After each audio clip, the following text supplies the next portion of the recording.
Hay un libro muy interesante que escribió el papá de la esposa de nuestro pastor. La esposa se llama Febe y el papá de ella se llamaba Don Samuel Lieber. Y tiene un libro llamado Locos por Cristo y cuenta el origen o cómo comenzaron muchas congregaciones en Buenos Aires. Y es interesante, lo cuenta en el libro como episodios risueños quizás, pero son muy motivadores y hablan de una época en la que se predicaba de todas las formas del Señor Jesucristo. Y por ejemplo, se realizaban las reuniones de la siguiente forma. Llegaban los hermanos que iban a predicar en autos y tenían debajo de un árbol, ahí comenzaba la congregación, y el día que llovía, la daban dentro del auto. Había tal hambre por escuchar la palabra del Señor y tanto deseo los hermanos de compartir la palabra, de que ni tormenta, ni rayos, ni piedra, ni nada los frenaba para ir, ni a los otros para esperar la palabra. Era lo que los iba a alimentar espiritualmente y tenían conciencia de eso. Entonces nada detenía el poder congregarnos. Como muy bien decía Seba recién, no es el espacio físico el que hace a la iglesia. Son las personas, los miembros de la congregación lo que hacen a la iglesia. Y eso es lo que está ocurriendo en Colosenses. No sé si ustedes lo han podido meditar, pero ahí al final de este capítulo 4 está hablando Pablo y está nombrando muchos de sus colaboradores. Y es para meditar en esto. Pablo tenía en su lugar en el que estaba, en la cárcel, en esa especie de calabozo, podemos decir donde está, una iglesia. Y en esa iglesia hay miembros. Y son estos que está mencionando. El otro día veíamos un par de ellos y hoy concluiremos con la lista que se menciona. El otro día veíamos a Tíquico, veíamos a Onésimo y lo precioso, la preciosa transformación que el Evangelio hizo en sus vidas. ¿Recuerdan ustedes todo el caso de Onésimo, una persona que robó, se escapó y llegó a estar preso ahora con Pablo? Sí, miles de kilómetros más lejos de donde había él robado inicialmente. Pero el Evangelio llegó a su vida, transformó su vida. Y aquel, dice la propia palabra, que en principio era inútil, ha sido transformado en un ser útil para la gloria del Señor. Y eso hace el Evangelio en nuestras vidas, nos transforma.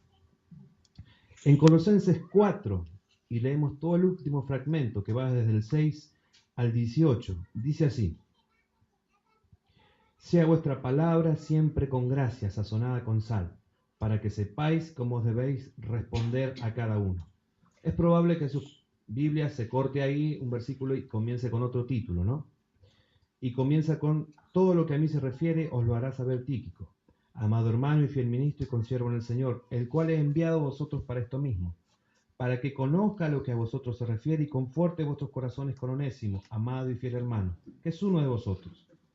Todo lo que acá pasa os lo hará saber. Eso es lo que vimos la semana pasada y queremos, este fragmento que resta es lo que queremos ver hoy. Aristarco, mi compañero de prisiones, os saluda, y Marcos, el sobrino de Bernabé, acerca del cual habéis recibido mandamientos. Si fuere a vosotros, recibidle. Y a Jesús llamado Justo, que son los únicos de la circuncisión que me ayudan en el reino de Dios y han sido para mí un consuelo. Os saluda Epafras, el cual es uno de vosotros, siervo de Cristo, siempre rogando encarecidamente por vosotros en sus oraciones, para que estéis firmes, perfectos y completos en todo lo que Dios quiere. Porque de él doy testimonio de que tiene gran solicitud por vosotros, y por los que están en la Odisea y los que están en Hierápolis. Os saludan Lucas, el médico amado, y Demas. Saludad a los hermanos que están en la Odisea y a Ninfas y a la iglesia que está en su casa. Cuando esta carta haya sido leída entre vosotros, haced que también se lea en la iglesia de los laodicenses, y que la de la Odisea la leáis también vosotros. Decid a Arquipo: mira que cumplas el ministerio que recibiste en el Señor. La salutación de mi propia mano, de Pablo. Acordaos de mis prisiones, la gracia sea con vosotros. Amén. Lo que veíamos el otro día era de qué forma los colaboradores de Pablo habían sido de bendición para la vida de Pablo y para la vida de la iglesia de su época. decíamos en principio y comentábamos la transformación que el propio Pablo había recibido en su vida por la gracia del Evangelio. Cómo la llegada del Evangelio, el encuentro con el Señor Jesucristo, cambió por completo su visión de todo. Dio vuelta a su vida. Realmente está narrado así en el libro de Hechos. Es un Pablo antes de conocer del Señor Jesucristo, y es un Pablo totalmente otro, totalmente distinto al haber conocido al Señor Jesucristo. Vemos, pero 180 grados realmente, un vuelco. Y ese Pablo afectó tanto la vida de quienes estaban rodeándolo. Y hablábamos de ese concepto que es ser sal, ser una influencia tan buena, de que desde nosotros se desprenda ese aroma del Señor Jesucristo, por llamarlo de alguna forma, que transforme el medio donde nos movamos. Que todo aquella persona con la que nos relacionemos sea tal la forma en la que se vea Cristo en nuestras vidas, que sea afectado. Incluye también todas nuestras labores, todo lo que nosotros realizamos. Eso había hecho la vida de Pablo y la gracia principalmente de Dios en la vida de Aristarco, Marcos y Jesús, que son los primeros que se mencionan. Aristarco, no sé si les un nombre familiar, ahí tienen un nombre para si están planeando tener otro hijo. Es una vida hermosa la de Aristarco. Es mencionado en 5 lugares más. Y los lugares donde se menciona la vida de Aristarco, Pablo lo menciona, o el libro de Hechos, y hablan siempre de Aristarco como un compañero. Qué hermosura el compañerismo cristiano. Cuánto necesitamos el sano compañerismo cristiano. Cuánto nos motiva, nos ayuda a avanzar en la vida cristiana. Otro que me tome un poco del brazo así, que vayamos juntos, y si estoy medio tambaleante, él me ayuda con la palabra. Y si él está, yo lo ayudo. Mejores 2 que 1, dice la palabra. Aristarco fue ese hermano para Pablo. Yo pensaba, meditaba, cuántas veces las oraciones de Aristarco habrán sostenido la vida de Pablo. Cuántas veces habrán llorado juntos cosas que les pasaban en querer avanzar en el reino, pero la oposición tremenda que estaban recibiendo todo el tiempo. Y Aristarco estaba ahí. Como la vida también de Tíquico el otro día. No estaba solamente cuando las cosas estaban bien, sino que estaba ahí, compañero de prisión, dice. En el momento de dolor. Otros 2 que se mencionan, y voy a ser muy, muy rápido con Jesús llamado el justo, y me voy a detener más en Marcos. De ellos 2 dice que han sido ayudantes y que han sido consuelo. Pero no siempre fue así en la vida de Marcos. Ustedes seguramente identifican que hay un evangelio que se llama San Marcos, que es el segundo, ¿no?, que tenemos registrado en nuestra escritura. El segundo libro del Nuevo Testamento. Resulta que en la vida de Marcos no siempre hubo sal que salara, no siempre fue alguien que fuera de bendición para el resto. En el comienzo de donde es mencionado, en el origen de su ministerio, él es llevado por su tío Bernabé, que es quien está iniciando una misión, y se lleva a Pablo, y se lo llevan a Marcos en una misión. Pero Marcos, algunos dicen que por su juventud, por su inexperiencia, por lo que fuere, tiene miedo y abandona la misión. Y después hay otra nueva misión para ir a predicar, y es lo que nos relata Hechos 15, 37 y 40, se los leo muy brevemente. Y Bernabé quería que llevasen consigo a Juan, el que tenía por sobrenombre Marcos. Pero a Pablo no le parecía bien llevar consigo al que se había apartado de ellos en Panfilia, y no había ido con ellos a la obra.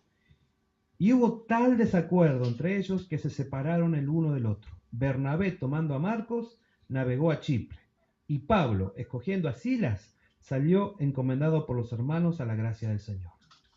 O sea que por culpa de Marcos, en el inicio de su ministerio, estos 2 tremendos siervos del Señor se divide la misión, se va uno para un lado y otro para el otro, porque no podían amigarse o tener un acuerdo por culpa de este Marcos.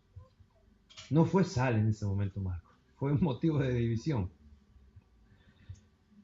Pero pasó el tiempo en la vida de Marcos y Marcos caminó con el Señor. Hubo un proceso en su vida. Y fíjense lo que va a escribir Pablo muchísimo tiempo después en lo que se considera es la última carta que Pablo escribe, que es Segunda Timoteos. Él le pide a Timoteo, le comenta a Timoteo ya casi al final de la carta, solo Lucas está conmigo, le dice. Toma a Marcos y tráelo contigo, porque me es útil para el ministerio. El Evangelio ha obrado todo este tiempo en la vida de Marcos. Y aquel que en algún momento fue motivo de discordia, ahora es un motivo de bendición. ¿Qué hizo la transformación? Cristo en su vida. Cristo ha cambiado también la vida de Marcos. Nosotros nos imaginamos muchas veces que estas personas que fueron inspiradas para escribir la palabra del Señor prácticamente flotaban en el aire de santidad, ¿no? La realidad es que eran personas como nosotros, con todas las mismas tentaciones y luchas y problemas, y muchos más problemas que nosotros. O sea, afuera estaba la guardia de soldados que donde nos identificaran como cristianos, posiblemente íbamos a terminar presos, golpeados, azotados, lo que fuere, muertos. No tenemos ese problema y no sabemos la gravedad de ese problema porque nunca lo hemos experimentado. Pero debe ser una situación de vivir con un nudo en la garganta constantemente. O que te maten una familia o lo que sea. Nuestros primeros hermanos llegaron a ese nivel de entrega y de compromiso por el Evangelio. Se menciona también, bueno, quisiera no avanzar sin decir esto, primero. ¿Quién no se ha sentido alguna vez inútil? Inútil para trabajar en el ministerio, para servir a otro, para poder ser de bendición. ¿Quién más vale se ha considerado como mi vida no bendice a nadie, mi vida no... ¿Quién no se ha sentido así alguna vez? El Evangelio puede hacer una transformación en nuestras vidas, hermanos, para hacernos de eso inútil que puede llegar a habernos dicho alguien alguna vez y nos lastimó, o nosotros podemos tener esa percepción de nosotros. En un sentido, todos somos inútiles ante la santidad y la grandeza de Dios, ¿no? Pero fíjense esto, el que nos hace útil es Él. Imagínense que es un martillo que está tirado allá atrás de ese mueble, encontramos un martillo que por años estuvo ahí oxidado, todo mohoso, el cabo, todo. Prácticamente podemos decir, ¿qué vamos a hacer con eso? Pero lo agarra un carpintero que es hábil, que sabe usarlo y va a construir un mueble con eso, que nosotros en principio lo vemos como inútil. El Señor hace mucho más con nuestras vidas que solo construir muebles útiles. Él puede hacer de nuestras vidas canales de bendición para bendecir a otros. Altares vivos que constantemente estén glorificando su nombre, que estén todo el tiempo predicando de quién es Él. Y testimonios de una transformación de algo que era inútil en algo que verdaderamente es útil para su gloria. En sal. Otro hermano que se menciona es Epafras. Se va a terminar Colosenses, yo no lo voy a saber pronunciar, pero es este hermano. ¿Cómo fue de bendición este hermano para su iglesia? Dice, os saluda Epafras, el cual es uno de vosotros, siervo de Cristo, siempre rogando encarecidamente por vosotros en sus oraciones, para que estéis firmes, perfectos y completos en todo lo que Dios quiere. Porque de él os doy testimonio de que tiene gran solicitud por vosotros, y por los que están en la Odisea y los que están en Hierápolis. Si el hermano que veíamos al principio, Aristarco, era un compañero, Marco fue este que vemos, donde claramente se ve el proceso de la mano de Dios transformándolo, ¿no? En este Epafras se ve un hombre de oración, un hombre que está ahí intercediendo por su congregación, por toda la región que él conoce, por todo el lugar donde él sabe que cerca de donde él ha crecido posiblemente está habiendo obras que están tratando de avanzar el reino. Hay varios elementos que se mencionan. Pablo dice de Epafras que él es uno de vosotros. Él no se cree superior a ustedes. Es uno más. Es un miembro de esas congregaciones. Es uno de vosotros. Él dice que es un... ¿Y qué nombre mayor? ¿Qué gloria mayor? Un siervo de Cristo. ¿Podemos aspirar a un título mejor, mayor que ese? No. Siervo de Cristo. Y dice que él está orando todo el tiempo por tres cosas para que en esa congregación haya. Y que las podamos tomar nosotros porque necesitamos orar por esas tres cosas acá, para que en la vida de cada uno de los que conformamos esta congregación, estas tres cosas estén presentes. Estar firme, lo primero, estar firmes. Lo segundo, llegar a ser perfectos en Dios, ¿no? Y estar completos en todo lo que Dios quiere. ¿Cómo uno puede estar firme si no está sujeto a Cristo, pero desde una doctrina sana? Desde la doctrina que enseña la palabra. Creo que con esto que acabo de decir estaríamos de acuerdo hasta con los testigos de Jehová, porque ellos creen también que tienen la doctrina sana. El gran tema con las iglesias o la iglesia es qué hacemos con la escritura. Hay iglesias donde directamente no se la lee. Soy una persona y la fuente de autoridad de esa iglesia es lo que esa persona soñó anoche, ¿no? Yo tuve una visión donde me levanté y vi un ángel que me dijo que les diga tal cosa, que los diezmos tienen que ser en dólares y que tienen que ser para el pastor, por ejemplo. Hay otros lugares donde se lee la escritura, pero se la interpreta como le conviene al que está predicando. El gran tema que tenemos que aprender nosotros a hacer es a interpretar sanamente también la escritura. Leerla sí, pero interpretarla bien. Y eso es algo que a mí me preocupa particularmente, cómo crecer en interpretar la Biblia. En no hacer lo que a mí me parece que dice, sino qué dice ahí. Y eso lo vamos a tener que empezar a tratar en algún momento de este año, o al menos comenzar a orar para que Él nos provea un momento para empezar a crecer en esa área. Pero un hermano como Epafras está preocupado también por eso. Y está orando para que en la congregación los hermanos puedan entender la palabra, porque eso va a permitir que ellos estén firmes en Cristo. Ora también para que estén perfectos, o sea que eso que aprendieron de la palabra no basta con que vos lo sepas, sino que los hermanos lo puedan vivir por la gracia del Señor. Porque el conocimiento, que es información y no se lleva a la vida, perdemos corremos el riesgo de olvidarlo o de convertirnos en hipócritas que sabemos cómo vivir pero no vivimos. Y es más, que le enseñamos al resto cómo debe vivir, pero que no lo vivimos. Genera tanto rechazo, tanta malestar en las congregaciones eso. ¿O no? Que alguien te venga a decir, hermano, ¿cómo quisiera abrazarlo? Y nunca los abraza a ustedes pasando al lado. Ese tipo de cosas, ¿no? Y por último, ora también para que estemos completos en todo lo que Dios quiere. ¿De qué otra forma uno puede estar completo si no es en Cristo? Descubriendo cada día más la profundidad de Cristo, conociendo más a Cristo, amando más a Cristo. Hay muchísimo más para hablar de ese pasaje, pero tengo que avanzar, si no, no voy a llegar. Epafras, por último, aparte de hacer toda esta oración, tiene gran solicitud por los hermanos, le importan los hermanos, ama a sus hermanos. Está orando quién sabe cuánto tiempo y dejando otras cosas porque ama profundamente a sus hermanos. Quiere que la congregación crezca en el Señor. Pero en todas las congregaciones, también ocurrió en la congregación que tuvo el Señor Jesucristo, hay una persona que parece que está ahí caminando junto con el Señor Jesucristo, pero va en la dirección opuesta. Van en la dirección de no buscar la gloria de Dios, sino buscar su propia gloria. No de construir el reino de Dios, sino intentando construir, como el caso de Judas, su propio reino con dinero, ¿no? Se dice que hasta robaba de lo que la gente ofrendaba y trató de vender al Señor por unas monedas. Lo vendió por unas monedas, lo traicionó por unas monedas. Y acá también está el caso de alguien que en este pasaje es mencionado como uno de los colaboradores del Señor.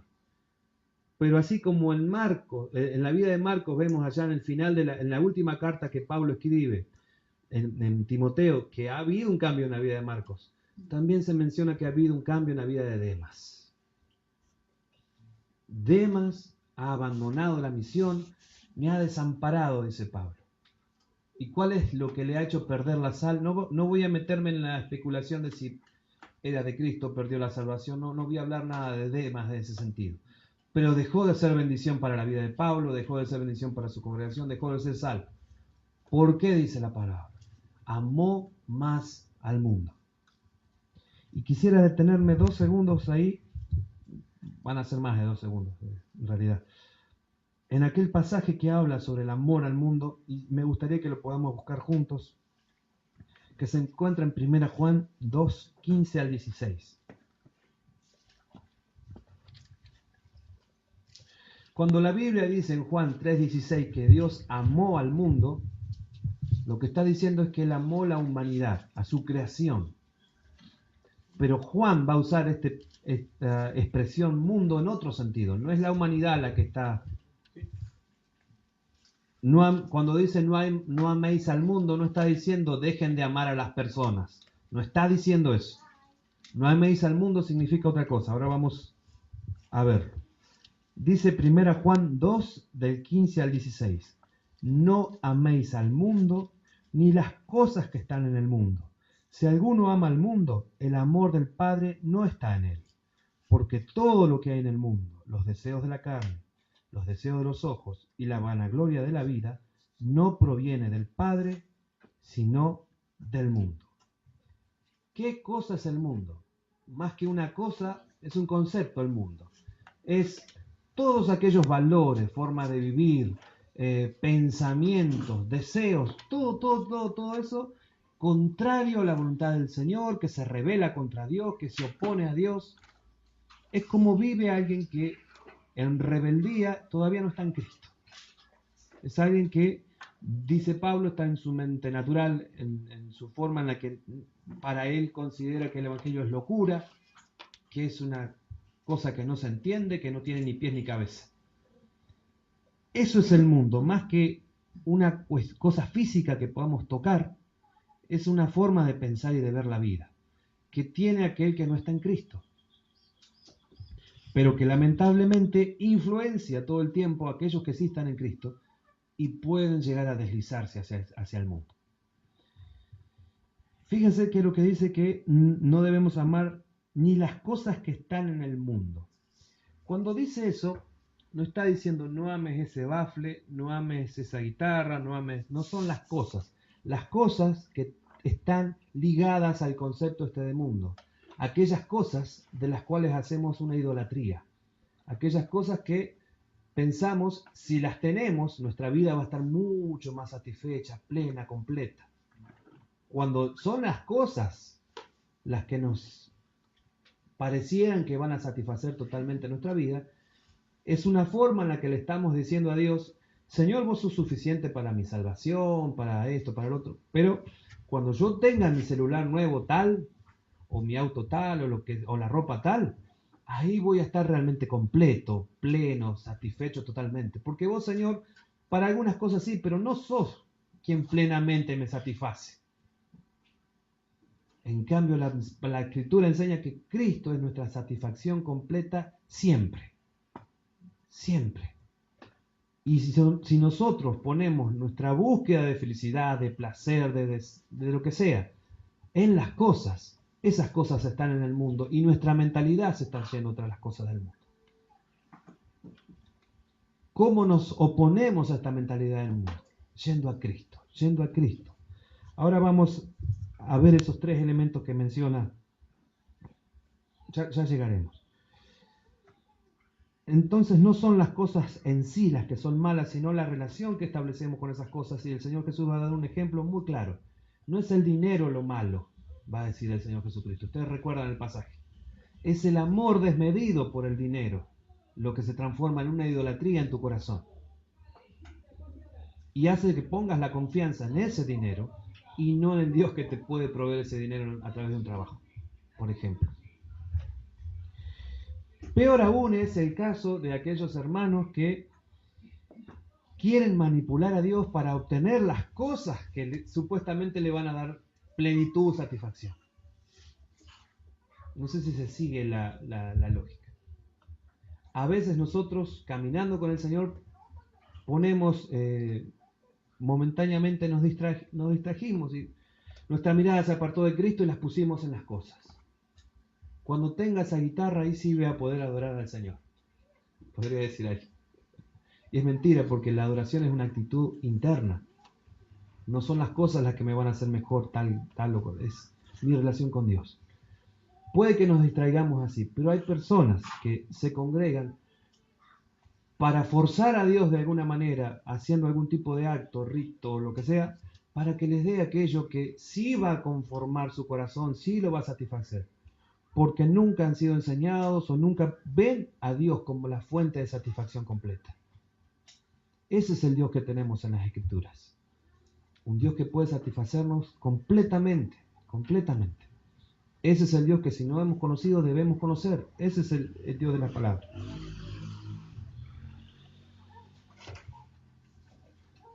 El pasaje dice que si alguno ama al mundo, cito otro pasaje, ¿no? El amor del Padre no está en él. Es como aquella persona que quiere caminar para un lado, pero a la vez quiere caminar para el otro. No podemos amar a Dios y a Mamón, va a decir el Señor Jesucristo. Hay una oposición entre cuál es el centro de nuestro amor. El centro de nuestro amor es como si tuviera una flecha de sentido único. No se puede partir y dividir entre dos amores, es solo uno. O está direccionado a Dios o está direccionado a cualquier otra cosa. Siempre va a estar apuntando a una dirección. Es inevitable que todo nuestro amor, deseo, pasión esté apuntando a algo. Ese es el llamado que nos hace tanto el Antiguo como el Nuevo Testamento. Que el centro de tu vida, para donde apunta tu vida, sea Dios. Ama a Dios, dice. Y cuando está Dios en el centro, lo segundo que te dice, ama a tu prójimo. Y van las dos cosas en concordancia. Cuando nosotros ponemos nuestro amor en las cosas, no vamos a amar a Dios ni vamos a poder amar al prójimo. Van a salir todas esas cosas que la palabra habla como mandamientos, que quebrantamos, ¿no? Que codicia, celos, robar, todas esas cosas nacen porque Dios no está en el centro. Bueno, no me detengo tanto en eso, sigo.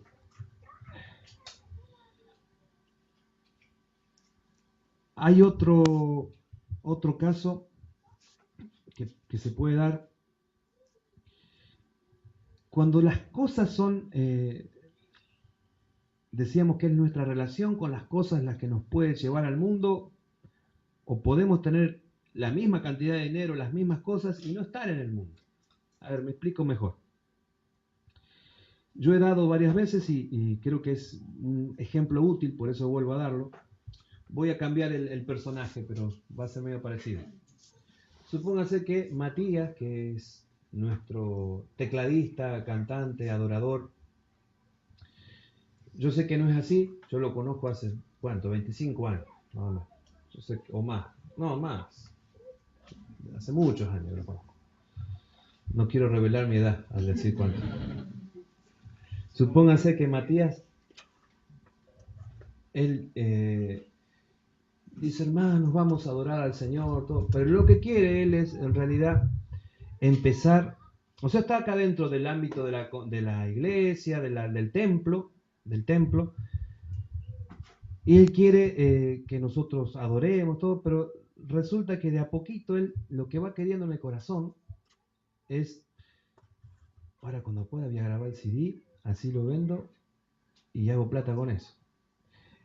Ahora cuando pueda me voy a otro lugar más grande para que y quiero que mi nombre empiece a ser conocido acá, ya. Empieza como a pensar así. ¿Qué está haciendo Matías que está acá dentro del templo? De a poquito. Porque nosotros hablo de esto porque tenemos la idea todavía metida de que irse al mundo es que Matías se vaya a tocar, no sé, a la bailanta, por ejemplo. Pero él sigue estando acá adentro. Pero la actitud de su corazón va cambiando. Y él no está deseando que los hermanos adoren, no está deseando él adorar más a Dios. ¿Qué está deseando? Las cosas del mundo. Pero las cosas del mundo no se refiere a un lugar, ir a tocar a donde sea. Lo que está queriendo es la vanagloria de la vida, los deseos de los ojos, todo lo que la palabra menciona como cosas del mundo. ¿Se entiende claro, no? Ahora puede haber el otro ejemplo, el opuesto. Puede haber un hermano que ha estudiado dibujo, pintura, no sé, o como yo que hago música, y que generalmente en los ámbitos eclesiásticos no se desarrolla ese tipo de actividades. Entonces presenta a este hermano su arte en un museo, o en un centro cultural, o en un espacio, y toda la gente va, lo aplaude, lo felicita, todo, pero él está dándole la gloria a Dios internamente. Sabe que eso es porque Dios se lo ha dado y quiere glorificar a Dios con eso. Y esa persona está en otro ámbito, pero no está en el mundo. Su corazón está en Dios, en Cristo. ¿Se entiende el ejemplo? Siempre es la relación interna con Dios. Y después acá puedo aparentar piedad. Pero Dios ve mi corazón y sabe si estoy predicando en Cristo o si estoy predicando en el mundo. Porque si yo busco que ustedes digan, ¿cómo, viste cómo dijo esa palabra? Sí, mejor que Suje, mejor. Mi actitud es la del mundo. Mi actitud se transformó en eso, en una búsqueda de las cosas del mundo. Y no de servicio, no de amor, no de gloria a Dios. Porque todo lo que hay en el mundo, va a decir, y siempre los comentaristas los relacionan con aquel pasaje del inicio de la humanidad, ¿no? El 3:6 de Génesis. Y dice, y vio la mujer que el árbol era bueno para comer, y que era agradable a los ojos, y árbol codiciable para alcanzar la sabiduría, y tomó de su fruto y comió, y dio también a su marido, el cual comió así como ella. Y de estos deseos, de estos tres elementos que se mencionan, los deseos de la carne, los deseos de los ojos y la vanagloria de la vida, vamos a ver 2 segunditos cada uno. Los deseos de la carne va a hacer referencia a todos los deseos, pasiones y caprichos que en nuestra carne tenemos, ¿no? ¿Qué nos dice la Biblia con respecto a eso? ¿Cuál debe ser nuestra mayor fuente de deseo? Cristo. Desea a Cristo, entonces. Cuando vengan esos deseos, que van a venir todo el tiempo, desea a Cristo. Los deseos de los ojos, un fuerte deseo a tener todo lo que se ve, y hoy vivimos en una época muy visual, muy visual. Así, las propagandas, Si tenés esta ropa, no sé, vas a tener, inmediatamente que tengas esta ropa, vas a tener $1 millón de dólares. No sé cómo va a ser mágicamente, pero las publicidades lo venden así. O tal vehículo, o tal cosa. Bueno, así vivimos bombardeados. ¿Pueden distraernos esas cosas como en la vida de Demas? Sí. Si nosotros dejamos de mirar a Cristo y miramos esas cosas porque queremos esas cosas, podemos distraernos. Podemos dejar de ser sal. ¿Qué nos dice la palabra? Mira a Cristo. La vanagloria de la vida. ¿Quién no luchó contra eso alguna vez? ¿Quién no luchó contra eso? ¿Quién no va a tener que seguir luchando en alguna área de su vida? Esta manera de conducirse en la vida refleja la altivez de aquellos que han supuestamente logrado cosas en el mundo, que han logrado las cosas del mundo. Esto que hablábamos recién de tener lo que en nuestra cultura se llama éxito. Quizás han conseguido alguna de esas cositas y ya se creen no sé qué, y tienen esa vanagloria, esa gloria vana, que no es nada, si lo pudiéramos ver en la historia de la humanidad, así hizo esa vida. Tan rápido pasó, por estar pensando en lo que es como el viento que se va y que no podemos agarrar con la mano, y no estar pensando en lo eterno, que es el Señor. Cuando esa lucha venga a nuestra vida de la vanagloria, ¿qué nos dice el Señor? Gloríate en Cristo. 3 verbos, 3 acciones. Deseemos más a Cristo, miremos más a Cristo y gloriémonos más en Cristo. ¿Quién quiere ser sal acá entonces, en esta congregación al menos? ¿Quieren ser sal ustedes? Celusal, 2 anclas, ¿cuál quieren ser? ¿Quieren ser sal? Amén. Amén. Hagamos estas 3 cosas entonces. Deseemos a Cristo, miremos a Cristo, gloriémonos cada día en Cristo. Como estos casos que veíamos, ¿quién no ha fallado intentando ser sal? Intentando ser de bendición, a ver si. Ustedes que son perfectos, quizás no, yo sí he fallado muchas veces. He intentado defender la sana doctrina, según mi criterio, y he perdido amistades cristianas, cosa que no está bien, porque me perdí la oportunidad de, en algún momento, hablarle más pacientemente, más amorosamente y que esta persona vea su error. Lo bueno es que hay otra oportunidad.